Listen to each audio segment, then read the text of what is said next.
nagbabalik ang Newsroom Weekend sa CNN Philippines. Simula nang mabuo sila noong 2020, hindi na naawat ang achievements ng P-pop group na ito. Bukod sa nag-number 1 sila sa Billboard Hot Trending Songs, sila rin ang kauna-unahang Filipino act na nag-perform sa Seoul Music Awards. At ngayon nga, may bago silang kantang magpapakilig sa kanilang fans, ang sexy love song na Dito. Sina Ace, Max, Alpha, Jay, Joker at Jason o mas kilala bilang First One. Good evening and welcome to Newsroom Weekend. Start at the end, going up to be first. We are First One. Good evening, po. Thank you for having us po. First of all, congrats sa new single nyo. Ano? Let's talk about the inspiration behind this song na Dito. Tell us, Ace, ano yung inspiration nyo? Well, basically po, yung inspiration po niya was to deliver a love song na sensual, romantic, yet gentlemanly. So, kasi po minsan na may misconstrue ng mga tao na pag sensual, medyo overboard. Pero hindi, it can still be gentleman. So, yung love na sensual is still gentlemanly. May nagtatanong na fans, ha? Kanino ba? Is there a specific special someone na naiisip nyo for this song? Si Max ba? Is this dedicated to someone? Siguro po, pwede ko naman po sabihin na pwede rin po siyang nakanta na para sa loved ones mo, like magulang mo, o kaya kaibigan mo. Sa mama ko. Oh, yun. Yun yung feeling ko po na, na-feel ko po sa kanta na yun. Kasi si Ace po yung nagsulat eh. So, yun po. Okay. Si birthday boy naman, Alpha. Happy birthday. Thank you po. Okay, lahat kayo syempre may mga ambag every time na may kanta kayo. Ano? Tell us, how do you work together at ano yung mga contributions nyo?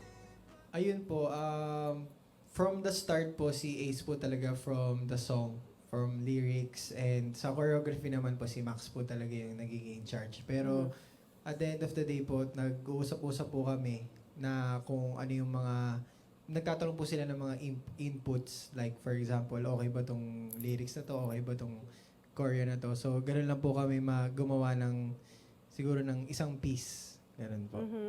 Okay, so si Max in charge sa choreography. Pero yung mga ambag nung iba, like si Jay, di ba? Yung pag nag-iisip kayo ng mga steps, ano yung mga challenges na na-encounter nyo? Usually naman po pagdating sa mga step, tinatry po namin maging unique. Kumbaga, kahit na dance pa rin siya itself, tinatry pa rin namin na hindi maging common yung move. So, para maging image siya na first one to, first one yung galaw, parang ganun po yung ini-aim namin palagi. At the same time po, if I may add to that, sa steps din po, parang sa lyrics ng song, kahit po unique siya, we still make it to a point na parang pinag-uusapan namin na kailangan masayaw din siya ng mga tao. Kasi parang yung point ng singing is to let them sing along. So sila din dance along. Para sa TikTok din, maraming gagaya Opo. sa Yes, nyo, yes. di ba? Sa songs nyo. Okay, for Joker, itong song ba na to, kasama to sa upcoming album? Yung Dito po, unfortunately, hindi po. Single po siya. Pero, sabi nyo nga po, upcoming album. So, follow nyo po kami at First One Official. Okay, Para sa abangan. more updates. Abangan na lang. Okay, so I know like for any group, habang tumatagal kayo sa industriya, no, you have to reinvent yourself. Tell us ano yung aabangan pa ng mga fans from you guys, Max? Palagi niyo lang kami abangan sa TikTok, sa Instagram, sa Facebook. Marami pang dapat abangan. So, yun nga, sabi po ni Joker, follow us sa lahat ng social media platforms namin. Ayan. At First One Official. Okay, for Jason, I know you all trained in Korea, right? Okay, invite your fans to stream your new song and follow you for your upcoming projects. Hi guys, we are First One and check us our social media accounts. Kasama din po yung streaming platforms only at First One Official and including din po sa mga bagong ganap and mga new projects sa future. Kami po ni Alpha na featured po kami to this Thai, Korean, and Filipino drama series called Buju Bakery. So, support nyo kami guys. Thank you.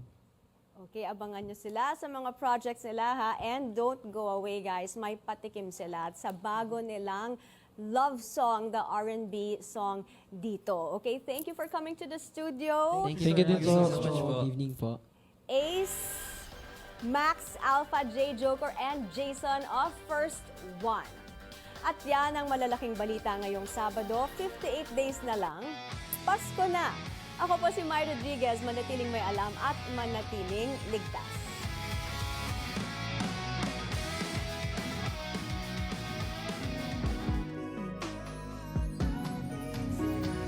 Dito, tayo'y magsayawan dito, patungo sa walang hanggan. Lumapit ka at tayo'y magmahalan, huwag kang bibitaw, ako'y nandito lang. Dito, kailangan lang hiyaan dito, yakapin at iyong hagkan. Ako ay para sa'yo lang.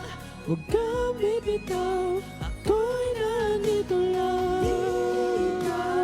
Tayo'y magsayawan dito, patungo sa walang hanggan. Kumapit ka at tayo'y magmahalan, huwag kang bibitaw. Ako'y nandito lang. Dito, sa iyong tabi, umaga hanggang gabi. Puso ko ay para sa'yo lang, Huwag kang bibitaw, ako'y nandito